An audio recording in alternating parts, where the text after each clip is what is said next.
ভোলাহাটে বিএনপির মনোনীত প্রার্থী আমিনুল ইসলামের বিরুদ্ধে মশাল মিছিল ও পথসভা। আই শরীফ, ভোলাহাট, চাঁপাইনবাবগঞ্জ। প্রতিনিধির তথ্যচিত্র ৪৪।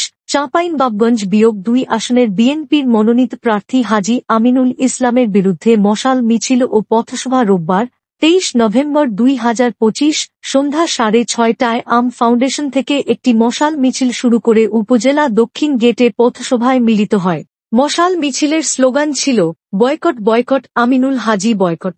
ভোলাহাটে বিএনপির মনোনীত প্রার্থী আমিনুল হাজী বয়কট স্লোগান দিতে দিতে স্থানীয় বিএনপির একাংশ উপজেলা প্রধান দক্ষিণ গেটে পথসভা করেন।